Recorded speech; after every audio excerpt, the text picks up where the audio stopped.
Pirmā tēma, ko aplūkosim, ir freelancēšana, jeb angļu valodā, kā daudzi sauc šo freelancing. Tātad freelancēšana ir tiešais tulkojums no angļu valodas, un principā freelancēšana ir savu pakalpojumu piedāvāšana pār samaksu visdažādākajiem klientiem. Pamatā parasti šie klienti ir juridiskas personas jeb uzņēmumi, bet atsevišķos gadījumos varat sniegt arī savus pakalpojumus privāti personām. Freelanceri ļoti bieži darbojas kā pašnodarbinātie, maksājot šos pašnodarbinātā nodokļus, bet principā kā freelanceris jūs varat darboties arī ar savu SIA. Katram tas ir jāizvērtē individuāli, kas jums ir izdevīgāk, kādus nodokļus jums maksāt ir izdevīgāk, kādas būs tās plānotās ienākošās summas. Sākotnēji arī var sākt ar pašnodarbinātā modeli un, piemēram, tad, kad summas iet virs 700 eiro mēnesī un tas nodoklis kļūst neizdevīgāks, varat arī pāriet uz SIA un dibināt jau savu SIA. Aplūkosim arī galvenās darbības jomas, kādas tad ir iespējamas freelanceriem. Un freelanceriem gan mārketingā, gan citās nozarēs ir tiešām ļoti daudz dažādi šie darbības virzieni, kuros jūs varat strādāt un darboties. Viens no pirmajiem virzieniem ir copywritings, jeb tekstu sagatavošana. Tekstus varat sagatavot visdažādākajiem klientiem, visdažādākajām vajadzībām. Sākot ar mājaslapas tekstiem, mājaslapas pamata tekstiem, tikpat labi tie var būt arī mājaslapā izvietoti bloga raksti, arī sociālo mēdīju ierakstu teksti principā skaitās kā copywritings. Jūs varat specializēties gan kaut kādās konkrētās nišās, bet par to runāsim vairāk nākamajā slaidā, gan arī kaut kādos konkrētos uzdevumos, ko jūs darat. Piemēram, veidojat tikai bloga rakstus, un to jūs visu laiku popularizējat, bet par to vēl mazliet parunāsim.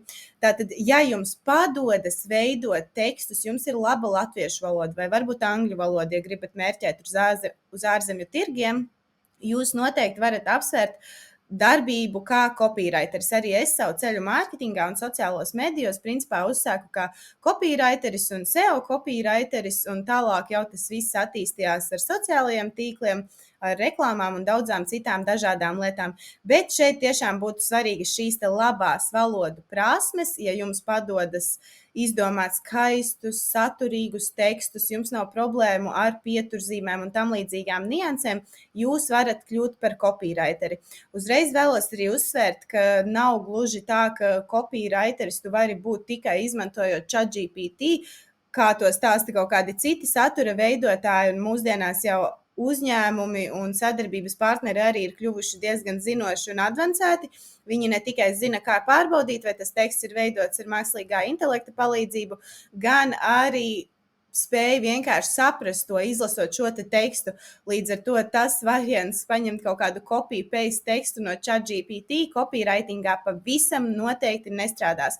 Man pašai ir bijušas situācijas, kad ir tā kā mazliet izmantots mākslīgais intelekts un vienkārši varbūt kaut kādas frāzes ir palikušas, un klients vienkārši pajautā, vai tas ir rakstīts ar mākslīgo intelektu un prasa to visu tekstu pārrakstīt. Lai gan tur varbūt bija tikai kaut kādas dažas frāzītes, bet principā varēja saprast, ka mākslīgais intelekts ir izmantots. Un kā jau esmu vairāk kārtīgi uzsvērusi, klienti nav muļķi, viņi arī saprot ļoti labi šīs lietas. Protams, ir, kas varbūt saprot mazāk, ir, kas saprot vairāk, bet, principā par copywriteri jūs varat kļūt, ja jums ir tiešām labas valodu prasmes, labas rakstīšanas prasmes. Nākamais - video. Ja jums patīk un padodas veidot, filmēt video, varbūt jums patīk tikai montēt video, varbūt jums patīk būt par video seju, būt galvenajā lomā šajā video un stāstīt kaut ko rādīt, jūs varat arī attīstīties kā video satura speciālists, bet par šo arī detalizētāk mazliet vēl parunāsim nākamajā slaidā. Tad ir tādas reklāmas platformas kā Google Ads, Meta Ads, ir arī dažādas citas reklāmas, bet es pati pamatā strādāju ar Google Ads un Meta Ads, ja Facebook Ads, Un jāsaka, ka šīs arī principā ir populārākās no platformām. Sevišķi, ja mēs runājam par Latviju ārzemju tirgos, tur vēl mēdz arī nāk klāt kaut kādas citas reklāmas platformas. Bet Latvijā manā skatījumā tomēr populārākās ir šīs Google reklāmas un Facebook reklāmas. Uzreiz uzsveršu, ka Facebook reklāmās iekļaujas arī Instagram reklāmas. Un ar reklāmām mēs nesaprotam kaut kādus vienkāršus ierakstus, postus, kaut ko tam līdzīgu. Ja mēs runājam par reklāmu, mēs runājam par sponsorētu reklāmu, kad mēs tērējam naudu, lai sasniegtu kaut kādas konkrētas mērķa auditorijas un lai klientam sasniegtu kaut kādus rezultātus, piemēram, ģenerētu ieņēmumus. Darbs ar reklāmām ir diezgan advancēts, tajā pašā laikā arī ļoti interesants un arī finansiāli diezgan ienesīgs. Manuprāt, reklāmas speciālisti ir viena no ienesīgākajām jomām, kurās var darboties digitālā mārketinga nozarē. Tāpat ļoti labi atalgoti gan dažādos darbos, darba vietās, gan arī kā freelanceri ir SEO speciālisti. Labi atalgoti viņi ir tālāk, ka ar laba SEO speciālista palīdzību jūs varat Google sasniegt ļoti labus rezultātus, sasniegt augstas organiskās pozīcijas. Attiecīgi, tad, kad klients meklē kādu atslēgvārdu, kas ir saistīts ar jūsu biznesu, ar jūsu produktu, preci vai pakalpojumu, jūs var viegli un ātri atrast Google meklētāja augšpusē. Šis ir tāds ilgtermiņa process un diezgan pamatīgs ilgtermiņa darbs, pie kā strādā SEO speciālists. Un SEO speciālists var strādāt gan ar saturu, regulāri to optimizējot, gan arī ar daudz dažādām tehniskām niansēm. No savas puses es vairāk stāstīšu par saturisko SEO optimizāciju un kā veiksmīgāk to veikt un kā sasniegt pēc iespējas veiksmīgākus rezultātus Google meklētājā tieši ar saturisko SEO optimizāciju. Tāpat, ja jums interesē, piemēram, video tēma, jūs varat kļūt par YouTube satura veidotāju. Katrai platformai ir kaut kāda sava specifika, katrai platformai ir kaut kādas nianses, kas atšķirās. YouTube, piemēram, svarīgi arī saprast, kā tur nosaukt to video, kā veidot aprakstu. Tā kā YouTube arī ir šis SEO princips, ka principā jo labāk optimizēts tev video, jo lielāka iespēja, ka viņš sasniegs vairāk cilvēkus, kuri meklēs kaut kādus konkrētus atslēgvārdus. Bet, protams, ne jau viss apstājas tikai pie kaut kādiem atslēgvārdiem. YouTube ir svarīgi arī izveidot labu kvalitatīvu video, padarīt to interesantu, padarīt to noderīgu. Protams, tas atkal būs ļoti, ļoti atkarīgs no attiecīgās jomas, kurā jūs darbosieties. Bet YouTube satura speciālisti, manuprāt, arī ir ļoti perspektīva profesija. Latvijā šobrīd manā skatījumā, cik arī esmu veikusi izpēti dažādu sadarbību ietveros, dažādiem uzņēmumiem, YouTube satura veidotājus nav nemaz tik viegli atrast. Un ja tu vēlies atrast kādu cilvēku, kurš varētu kļūt par tava YouTube satura un kanāla seju, to nemaz nav tik viegli izdarīt. Un tajā pašā laikā šie YouTube satura speciālisti arī ir diezgan labi atalgoti. Protams, jāņem vērā, tur ir kaut kādi finansiālie ieguldījumi, ir laiku, laba kamera, statīvi, visādas gaismas un tādas lietas, arī šī pati montāža. Un, protams, arī šim cilvēkam jābūt spējīgam izdomāt dažādus interesantus satura konceptus. Nākamā nozare, kurā arī var specializēties, ir e-pastu mārketings.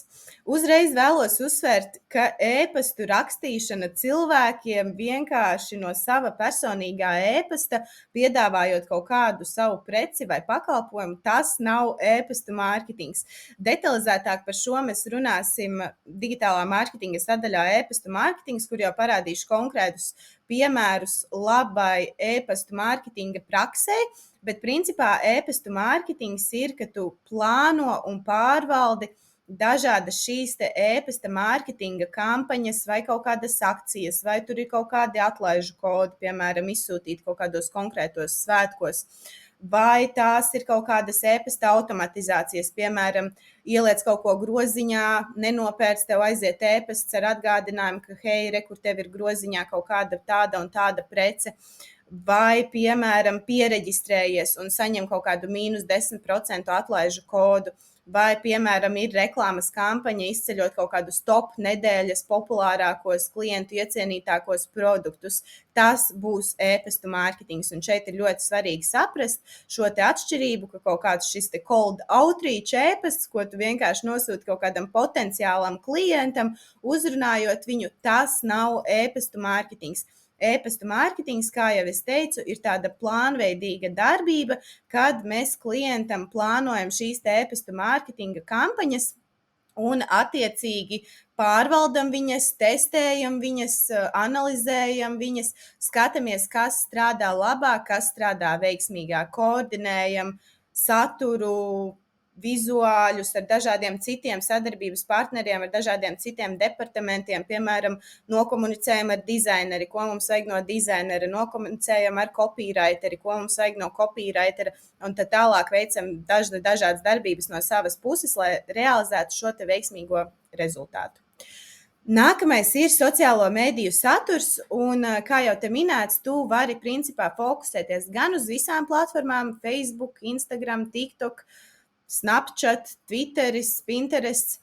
Tātad zināt šos pamatus par tām visām un klientiem piedāvāt pakalpojumus saistībā ar tām visām platformām. Vai arī, ko es personīgi vairāk rekomendētu, kas, manuprāt, arī mūsdienās tiešām acīm redzami kļūst daudz aktuālāk, ka ir speciālisti, kas specializējas konkrētās sociālo mediju platformās, jo viņas tomēr ir kļuvušas diezgan atšķirīgas, un katrai tomēr ir savas nianses. Un, kā es arī vienmēr saku, tu nekad nevarēsi būt, piemēram, tikpat zinošs par Instagramu, ja tu strādāsi ar visām platformām, kā cilvēks, kurš, piemēram, 5 vai 10 gadus strādā tikai ar Instagramu. Tas, manuprāt, ir pašsaprotami. Tajā pašā laikā, ja tu esi cilvēks, kurš strādā tikai ar Instagramu, tu klientam vari piedāvāt jau daudz padziļinātāku izpratni, zināšanas, perspektīvu un stratēģijas, jo tu visu laiku esi tikai tajā Instagram vidē. Tieši tas pats attiecas uz TikTok. TikTok ir kardināli savā ziņā atšķirīga platforma no Instagrama. Tur ir dažādas citas nianses, kas jāņem vērā, veidojot saturu TikTokā. Protams, pamatā tā ir tikai video platforma, lai gan mums tur ienāk arī tie attēli, ienāk arī kaut kādi tie karuseļi un tā tālāk.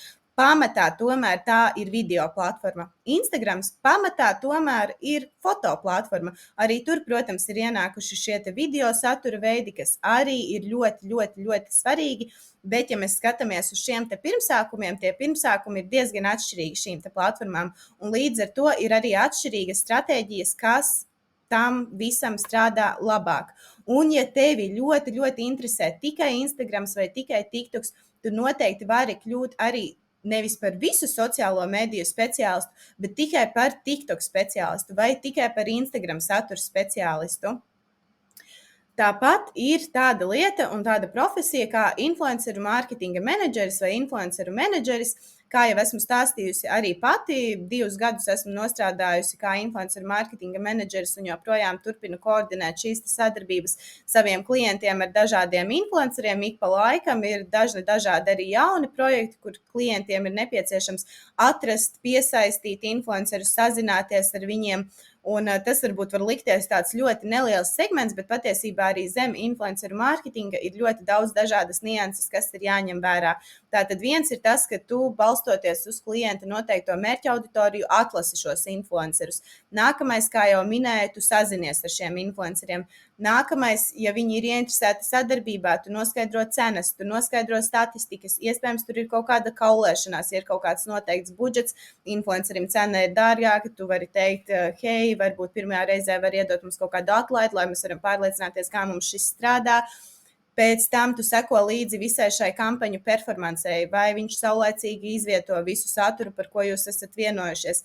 Tālāk tu monitorē, seko līdzi un apkopo rezultātus, cik sasniedzāt cilvēkus, cik bija klikšķi tur uz mājaslapu, piemēram, ja ir tāda opcija, piemēram, Instagram storijā ielikts links. Tātad, cik cilvēki uzklikšķināja, vai no tiem cilvēkiem, ja tas ir internetveikals, kāds atnāca un nopirka kaut ko. Tātad tur ir daudz dažādi šie te procesi, kas ir jāņem vērā. Un, ja tev patīk influenceri, tu seko aktīvi līdzi influenceriem, iespējams, tu vari vairāk par to apgūt un vienkārši piedāvāt klientiem koordinēt šīs sadarbības. Un, ja salīdzina, piemēram, ar video apstrādes speciālistiem, ar SEO speciālistiem, ar reklāmu speciālistiem Facebookā vai Googlē, influenceru mārketinga menedžments, manuprāt, ir diezgan relatīvi vienkārša lieta, ko tu vari apgūt, saprast, kādi ir tie galvenie pamati un piedāvāt šo kā pakalpojumu saviem klientiem. Nākamais, ko es esmu te iekļāvusi, ir, piemēram, Google Analytics. Tātad tu vari specializēties arī tīri uz kaut kādām tehniskām lietām. Mums, piemēram, arī ir regulāri projekti, kur mums ir nepieciešams piesaistīt sadarbības partneri, kurš mums klientiem saslēdz Google Analytics, uzstāda tur e-komercijas menedžeri, uzstāda eventus, uzstāda golus, jeb notikumus un mērķus. Un tā tad veids kaut kādas šādas tehniskās darbības, lai mūsu klientu mājaslapām viss ir kārtībā ar šo Google Analytics, kurš ir ļoti fundamentāla lieta vispār jebkura biznesa attīstībā. Ja tev ir mājaslapa, Google Analytics ir must have. Un tu vari klientiem piedāvāt arī sniegt, piemēram, šādu Google Analytics pakalpojumu. Šis ļoti labi derēs cilvēkiem, kuriem ir tāda laba tehniskā domāšana, laba tehniskā izpratne. Un tieši tas pats attiecas uz nākamo punktu, kas ir meta tehniskie aspekti, jeb Facebook tehniskie aspekti, kā piemēram arī tie paši eventi, kas ir cieši saistīti ar Facebook Pixeli, piemēram. Tu vari klientiem piedāvāt uzstādīt šos reklāmas kontus, uzstādīt Facebook Pixeli, saslēgt viņu ar klienta mājaslapu un tātad piedāvāt tīri šo kā konkrētu pakalpojumu, ko tu klientam sniedz. Un tu vari klientam piedāvāt arī digitālā mārketinga pakalpojumus, iekavās vispārīgi, tāpēc, ka ir nelielāki uzņēmumi, kas nereti algo, piemēram, vai tas ir darbā vai kā freelanceri vienu konkrētu cilvēku par konkrētu summu, piemēram, kurš viņam pārvalda visas digitālā mārketinga aktivitātes. Un šeit, kas tur ietilpst, būs ļoti atkarīgs no tā, kāda ir klienta darbības specifika. Jums varbūt vispār nebūs aktuāls darbs ar influenceriem, jums varbūt būs darbs tikai ar Facebooku. Vai arī jums būs darbs tikai pamatā ar TikToku, vai jums būs darbs ar to visu. Es esmu bijusi daudz dažādos amatos, strādājusi ar daudz dažādiem klientiem, un katram klientam šīs vajadzības ir ļoti, ļoti, ļoti dažādas. Es esmu bijusi amatos gan, kur es pārvaldu gan copywritingu, gan Google reklāmas, gan Facebook reklāmas, gan SEO, gan e-pastu mārketingu, gan sociālos medijus, gan tos pašus influencerus. Vēl komunicēju ar mēdījiem, piemēram, kaut kādiem delfiem, komunicēju ar dizaineri, tur uzņēmums grib mainīt logo, man ir jānokomunicē viss ar dizaineri, lai viņš tur izveido zīmolu grāmatu, uztais jaunu logo, uztais jaunu vizuālo identitāti. Varbūt arī tā, ka tev būs tikai copywritings un influenceri, vai tikai copywritings un sociālajie mediji. Tas būs ļoti, ļoti atšķirīgi un balstoties uz to, kāda tad ir šī attiecīgā biznesa specifika un kas viņiem galu galā ir nepieciešams. Tā, un dažas lietas, mazliet detalizētāk, tātad par copywriteriem, video speciālistiem un digitālā mārketinga speciālistiem. Tātad pirmais par copywriteriem, kas ir interesanti. Pirmkārt, tu vari specializēties konkrētā nišā, būvniecība, automašīnas, skaistumkopšana, ģimenes kaut kādi jautājumi. Visdažādākās lietas, un tu vari meklēt klientus tieši šajās nozarēs. Kas šeit ir ļoti liels pluss, ka tu ar laiku principā kļūsti par tādu kā šīs nozares savas jomas ekspertu, un tu zini, kas šiem klientiem strādā vislabāk, tu pārzini kaut kādus specifiskus jautājumus, specifiskus terminus, tev tas nepaņem ilgu laiku, tur varbūt kā kādam citam, kuram nav bijusi saskarsme, piemēram, ar būvniecību, viņam tas būs daudz sarežģītāk un laikietilpīgāk izveidot mājaslapai tekstus, nekā tev, ja tu to darīsi regulāri un regulāri strādās ar būvniecības uzņēmumiem un regulāri veidos viņiem mājaslapu tekstus. Un tāpat, kā jau es minēju, tu vari specializēties arī konkrētā satura tipā. Tu vari specializēties tikai uz mājaslapas saturiem, tu vari specializēties tikai uz bloga rakstu saturiem, tu vari specializēties tikai tur uz Facebook ierakstu saturiem un tā tālāk. Tā kā ir divi dažādi šie te virzieni, kur tu vari specializēties vai nu niša, vai nu satura tips, vai arī tu vari darīt to visu, tā kā to daru pamatā es. Man ir ilglaicīga vairāk gadu pieredze, piemēram, auto nozarē, bet es pēc laika, pēc kaut kādiem 4 gadiem sapratu, ka man jau paliek diezgan garlaicīgi. Un patiesībā viena no tām lietām, kas manā darbā patīk vislabāk, ir tas, ka ir tiešām iespēja strādāt ar ļoti daudz dažādiem uzņēmumiem, dažādiem klientiem, dažādiem darbības veidiem, dažādiem saturiem. Un ar katru klientu es iemācos kaut ko jaunu, un tas man ļoti, ļoti patīk. Atnāk kaut kāds klients, saka, kaut vai tajā pašā būvniecības nozarē, vai, piemēram, nekustamo īpašumu nozarē, tātad mums klients ir, tas ir riktīgi forši, ka tu vari par to nozari uzzināt daudz ko jaunu, daudz ko padziļinātāk un paskatīties uz to visu tā kā no citas perspektīvas. Tad par video speciālistiem. Tātad šeit arī principā ir dažādas lietas, kurās tu vari specializēties, vai nu satura veids, vai arī konkrēta niša. Par satura veidiem, piemēram, tu vari specializēties konkrēti uz digitālās vides video, tu vari specializēties arī uz kaut kādiem televīzijas video varbūt. Tāpat digitālajā vidē tu arī vari specializēties jau konkrētāk uz konkrētām lietām. Piemēram, uz to pašu YouTube, ko jau pieminēju, vai vispār, piemēram, tikai Instagram Reels. Tā kā ir tā Agnese Reels, kas Instagramā diezgan populāra satura veidotāja, viņai tas pamata fokus ir tieši Reeli, kā jau pasaka priekšā viņas profils.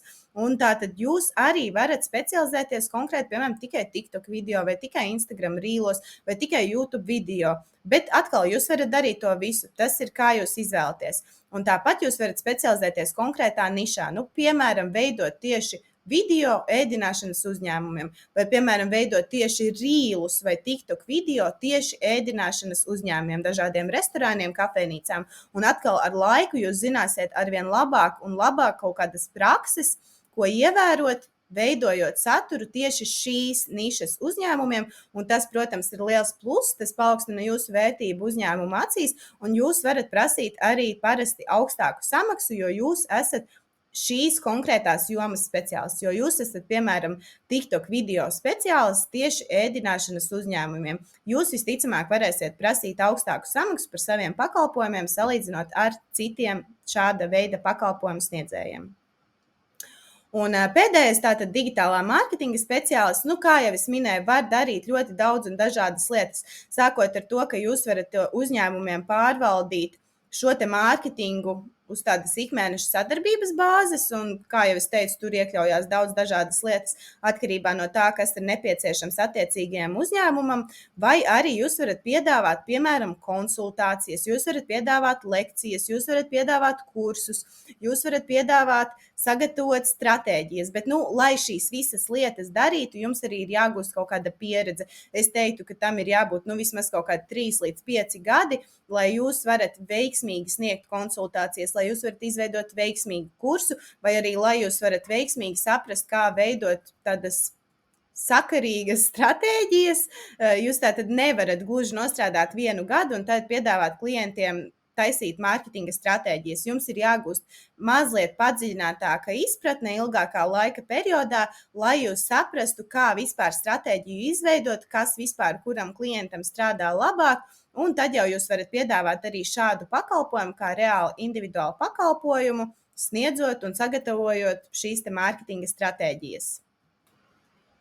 Bet digitālais mārketings viennozīmīgi nav vienīgā nozare, kurā jūs varat specializēties un sniegt savus pakalpojumus kā freelanceris. Ja jums padodas veidot skaistus zīmējumus, esat kādreiz mācījies mākslas skolā iespējams, vai iespējams pat jau tagad strādājat par dizaineri, vai mācaties augstskolā vai kādā koledžā par dizaineri, tad jūs varat piedāvāt arī dizaina pakalpojumus. Un dizaina pakalpojumi mums arī segmentējas vairākos dažādos veidos. Pirmais no veidiem ir grafiskais dizains, un arī šeit jūs varat fokusēties uz daudz dažādām lietām. Jūs varat strādāt vai nu tikai ar drukātiem materiāliem, piedāvāt klientiem veidot flyerus, vizītkartes, bannerus, vides reklāmas, bukletus kaut kādus un daudz dažādus citus materiālus, kas ir drukātā veidā. Jūs pat varat specializēties tikai uz vizītkartēm, bet atkal šeit jāsaka, ka jo šaurāk jums būs tā niša, jo iespējams sarežģītāk būs atrast tos klientus. Labāk no vienas puses ir, ja jūs varat piedāvāt plašāku pakalpojumu klāstu, tad jau jūs varat būt droši, ka jums tas klientu klāsts skaits arī būs gana plašs ilgtermiņā.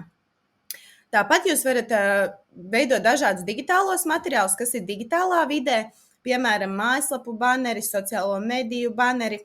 Un šeit atkal var sīkāk specializēties kaut kādos konkrētos satura veidos. Piemēram, ja mēs runājam par sociālajiem mēdījiem, jūs varat likt uzsvaru uz ierakstiem, uz postiem, jūs varat likt uzsvaru uz izstāstiem, jeb storijiem, vai arī varat specializēties pat konkrētās platformās, arī kā dizaineris, piemēram, uz Instagramu un strādāt pie tā, lai šis Instagram grids, šis režģis Instagramā, ko mēs redzam atverot jebkuru profilu, lai viņš būtu skaists un saskanīgs. Šo ļoti bieži darīs arī sociālo mediju speciālisti, bet tomēr jāsaprot, ka dizaineris ir dizainers, un dizainers šo visticamāk varēs izdarīt daudz veiksmīgāk, salīdzinot ar sociālo mediju speciālistu. Bet arī tas, protams, atkarīgs no katra cilvēka individuāli. Jūs varat specializēties un piedāvāt arī dažāda formāta reklāmas Facebookam, Google un arī dažādām citām platformām. Un tāpat kā dizaineris, jūs varat piedāvāt dažāda veida citus dizaina pakalpojumus. Tās iespējas ir tiešām ļoti plašas. Ja interesē par to vairāk, varat pameklēt internetā, varat uzjautāt ChatGPT, kādus 20 vai 100 pakalpojumus es varu piedāvāt kā dizaineris, un jums ChatGPT iedos ideāls, superīgs atbildes, ko jūs varat izmantot, lai paplašinātu savu pakalpojumu klāstu. Bet, kā daži piemēri būtu, piemēram, logo izstrāde, zīmolgrāmatas, jeb tie saucamie brandbuki, vizuālās identitātes izveide, kas iet roku rokā arī ar zīmolgrāmatu, arī ar to pašu logo. Un šeit, principā, ilgtermiņā tādiem nopietniem dizaineriem tās samaksas tiešām var būt ļoti, ļoti augstas, pat vairākos tūkstošos, pat vairākos 10 000, bet, protams, tas nenotiks visticamāk ne pirmajā gadā, ne pirmajos 5, un ļoti iespējams arī ne pirmajos 10. Bet tad, kad jau jums ir 10, 15, 20 gadu pieredze, jūs varat arī pretendēt uz šāda veida projektiem un nopelnīt tiešām ļoti augstas samaksas. Tāpat kā dizaineris, jūs varat specializēties arī citās nišās, piemēram, uz mājaslapu dizainiem.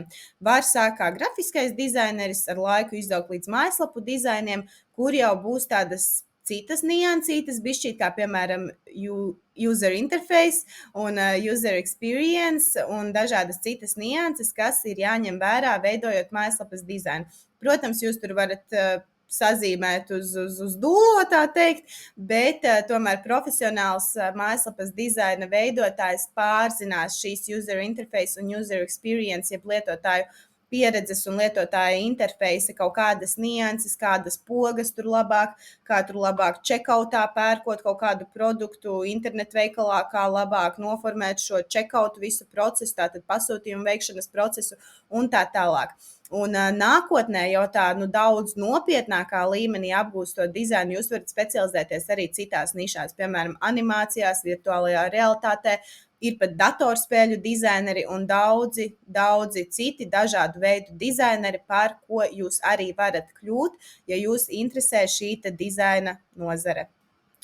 Tāpat, ja jūs esat savukārt tāds tehniskāks cilvēks, dizaineris, man liekas, tāds radošāks cilvēks, bet arī tehnisks cilvēks, bet ja jūs esat tikai tehnisks cilvēks, jūs varat apsvērt mājaslapu veidošanu un piedāvāt šo kā pakalpojumu saviem klientiem. Nevajag noteikti jaukt ar programmētājiem, nevajag domāt, ka jums ir tagad jāmācās kodēt, jums tur ir jāmācās kaut kādas programmēšanas valodas neskaitāmas un tā tālāk. Mūsdienās ir ļoti daudz dažādu opciju, ko var izmantot. Es teiktu, jebkurš cilvēks, kurš ir uz tu ar datoru, ar tehnoloģijām un arī vadot būts kursu, piemēram, tagad mums jau ir sākušies 2 jauni kursi, bet maijā noslēdzās 1. kurs, un tur katrs dalībnieks arī veidoja savu mājaslapu. Dalībnieki bija ļoti dažādās vecuma grupās, no 20, es teiktu, līdz pat 50, iespējams pat uz augšu, un visi dalībnieki galu galā beigās kursa noslēgumā, kā noslēguma darbu, izveidoja savu mājaslapu, kas, manuprāt, ir superīgi, apsveicami, un tas parāda to, ka jebkurš cilvēks teju jebkurā vecumā var šo izdarīt. Bet, protams, ir atšķirības, vai to taisa jaunietis, kuram ir mazliet vieglāk visu saprast, uztvert, atrast kaut kādu informāciju, kaut kādas nianses, un, protams, cilvēkam, kurš varbūt ir mazliet vecāks, tas būs sarežģītāk, grūtāk, laikietilpīgāk, bet es arī zinu sievietes, kas, nav tur 20, 30 gadnieces, jau drīzāk uz 40 gadiem un plus, un arī viņas piedāvā, piemēram, veidot mājaslapas. Vienkārši jums ir klientam jāpastāsta, ka jūs neesat programmētājs gluži, bet jūs to mājaslapu veidosiet kaut kā citādāk. Un kā tad jūs to varat izdarīt? Pirmais, piemēram, izmantot dažādas šīs internetu veikalu platformas, no kurām populārākā ir Shopify. Tātad varat sākumā apgūt pats šo Shopify, paņemt kaut kādus dažus bezmaksas projektus, uztaisīt kaut kādiem uzņēmumiem bezmaksas Shopify lapas, lai jums veidojas savs portfolio, lai jūs vispār izprotat tās tehniskās nianses, un tālāk jau jūs mierīgi varat piedāvāt šo kā pakalpojumu. Tāpat ir dažādas page builder alternatīvas, Wix, Weebly, Mozello un ļoti, ļoti daudz dažādas citas, ko varat Google atrast, izmantojot šos pašus atslēgvārdus Page Builder, piemēram, Page Builder platforms vai Free Page Builder platforms. Parasti gan viņām nāk kaut kādi šie maksas plāni par kaut kādām konkrētām papildu funkcijām. Iespējams, var atrast kaut ko, kas ir pilnībā bez maksas, bet parasti, ja tu vēlēsi savu domēnu tur savienot, tad tomēr ir šī maksa arī kaut kāda ikmēneša. No šīm 3, manuprāt, lētākā bija Mozello. Mozello arī bija platforma, ko mūsu buts kursā izvēlējās vairāki cilvēki, jo viņa tā kā likās vienkāršāka salīdzinot, piemēram, ar to pašu Viksu. Man kā cilvēkam, kurš strādā ar šīm lietām ikdienā, arī tas Viks liekas ļoti, ļoti elementārs, bet principā jūs varat arī šo darīt uz Mozello bāzes. Un arī to var piedāvāt kā pakalpojumu, jo galu galā ir dažādi klienti. Ir klienti, kuri paši to negrib, nevar, viņi labprātāk kādam samaksā, un varbūt samaksā lētāk nekā programmētājiem, tur 1000 vai 2000 eiro par kaut kādu ļoti nopietnu lapu, bet samaksā, piemēram, dažus 100 eiro par savas mājaslapas izveidošanu viņa uzņēmumam. Tā kā jā, šo arī viennozīmīgi var piedāvāt kā pakalpojumu mūsu klientiem. Nevis mūsu klientiem, bet jūsu klientiem. Bet, ko gribēju teikt, mums arī tāda viena klienta, kurai mēs veidojam uz Mozello, jo viņa izvēlējās tomēr šo Mozello. Bija arī citas alternatīvas, bet visas citas alternatīvas bija dārgākas ikmēneša samaksas ziņā. Un klientam tomēr ir svarīga šī ikmēneša samaksa. Un, tā ir viņas izvēle, izvēlēties savas mājaslapas platformu, jo viņa tiešām vēlas to. Protams, tur nebūs tik avansētas SEO opcijas, tur nebūs viss kaut kas tik avansēts kā kaut kādās citās platformās. Un Mozello, manuprāt, tiešām viena no vienkāršākajām salīdzinot ar visām pārējām. Bet citreiz tas ir tas, kas ir klientam vajadzīgs un tas, kas viņam ir izdevīgākais variants. Un tas ir vienkārši jāņem vērā. Tā kā vienmēr jūs varat atrast klientus, kam tas jūsu pakalpojums ir aktuāls. Mazliet specifiskāka platforma ir WordPress. Ar šo jau strādā arī ļoti bieži programmētāji, bet ne tikai programmētāji ar viņu var strādāt. Jā, viņš ir stipri specifiskāks, ja salīdzinām ar Shopify, ja salīdzinām ar Mozello, Wix un visiem pārējiem, bet arī relatīvi vienkārši, ja mēs salīdzinām ar mājaslapas kodēšanu no nulles. Un runājot par nākotnes potenciālu, tad ar laiku, ja tevi tas viss tiešām ļoti, ļoti uzrunā, tev tas interesē, tu jūti, ka tev tas patīk, tu vari apgūt padziļinātāk IT. Nav obligāti jāiet augstskolā, ļoti daudz labi IT speciālisti, ko es zinu, ar ko es esmu strādājusi, nav mācījušies augstskolās, arī viņi šīs lietas ir apguvuši milzīgu daļu pašmācības ceļā, jo tomēr arī IT ir tā nozare, kas visu laiku ļoti, ļoti mainās un nevienmēr augstskolas spēj tam visam tiešām efektīvi izsekot līdzi. Un ar laiku tu vari piedāvāt veidot daudz nopietnākas mājaslapas, kodēt no nulles, ja vēlies. Vari arī tāpat kā mārketingā vai dizainā fokusēties uz kaut kādiem konkrētiem tipiem, ko tu piedāvā, piemēram, strādāt tikai ar internetu veikaliem vai strādāt tikai ar vizītkartes tipa mājaslapām. Vizītkartes tipa mājaslapas parasti ir tādas one page vai, maksimums tur pāris sadaļu mājaslapas, kur ir pati svarīgākā informācija par uzņēmumu, kas atkal jau dažiem uzņēmumiem ir tieši tas, kas ir nepieciešams un neko vairāk viņiem nevajag. Bet attīstoties IT, iemācoties arī šo programmēšanu ar kodu, tu tiešām vari augt kā profesionāls un ar laiku pelnīt ar vien nopietnākas summas. Un ir daudz dažādas citas freelance iespējas, kādas ir Latvijā, ārpus Latvijas. Viss, kas tev ir jādara, ir jāmeklē viņas. Citās daļās pastāstīšu par to, kur un kā meklēt šādas iespējas, bet, piemēram, pašai par mākslīgo intelektu runājot, man pašai bija nesen viens mākslīgā intelekta projekts, kur bija vienkārši jātrenē mākslīgais intelekts, bija vienkārši jāveido prompti, jeb šie uzdevumi, un tas bija viss. Tieši tik elementāri. Protams, tur arī ir kaut kādas lietas, kurām ir jāizpildās, kas tev ir jāņem vērā, norādes un tā tālāk, bet principā ļoti, ļoti, ļoti elementārs darbiņš, ko varēja veikt jebkurā laikā, jebkurā vietā. Es parasti ieslēdzu sev filmu fonā, ieslēdzu sev timerīti un vakarā vienkārši skatoties filmu darīju šo lietu, kas man bija personīgi izdevīgi, jo es varu to darbu apvienot pat ar filmas skatīšanos, vienkārši ieslēdzu savu timeri, kad es strādāju pie šī attiecīgā projekta. Tāpat nereti ir dažādi datu ievadas darbi. Pirmie būs vairāk populāri un arī pēdējais manā skatījumā ārzemju kompānijām, bet arī Latvijā var atrast šādus darbus. Piemēram, mans tas mākslīgā intelekta projekts Tā bija starptautiska kompānija, Amerikas kompānija, bet viņi trenē to mākslīgo intelektu Latvijai, latviešu valodā. Tātad kompānija starptautiska, bet meklē cilvēkus Latvijā. Nu, un tad vēl viena iespēja ir virtuālā asistēšana, kas gan arī Latvijā ienāk arvien populārāk, un esmu redzējis diezgan daudzus sludinājumus gan Facebookā, gan citās platformās, kur tiek meklēts virtuālais asistents. Un kas ir virtuālais asistents? Nu, tas arī viņš ir. Viņš asistē dažādas lietas virtuālā veidā. Vajag sagatavot kaut kādus ēpastus, uzrakstīt ēpastus, nosūtīt ēpastus, piezvanīt kādam, uzrakstīt kādam, kaut ko noskaidrot, kaut ko atrast, kaut kādus dokumentus sakārtot, kaut kur kaut ko salikt, kaut kādā drivā vai kaut kādā citā klaudā vai kaut kādā citā platformā. Visdažādākie darbiņi, apkopot informāciju, atrast kaut kādus uzņēmumus. Tātad visdažādākie darbi, ko tu vari veikt virtuālā veidā, un šeit arī nav absolūti nepieciešams nekādas specifiskas zināšanas. Nu, un pēdējais transkriptēšana, proofreading, ierakstu publicēšana fórumos un daudz dažādas citas iespējas. Tiešām ir vienkārši tikai jāmeklē tās iespējas. Kā es teicu, par to runāsim citās sadaļās, kur jūs varat meklēt šīs iespējas. Parādīšu konkrētus piemērus un tā tālāk. Un arī šīs iespējas noteikti nav vienīgās, kur tu vari meklēt, un arī šie darbiņi nav vienīgie, un ne ar šo tikai aprobežojas freelancēšana. Tā kā freelancēšana ir ļoti perspektīva, plaša nozare gan Latvijā, gan ārpus Latvijas. Ārpus Latvijas, protams, tas ir pilnīgi cits līmenis, un ja tu izaudz līdz tam un vari strādāt ar ārzemju kompānijām, tu vari pelnīt tiešām ļoti labi. Arī kā virtuālais asistents, bez specifiskām zināšanām, tu vari nopelnīt ļoti labi.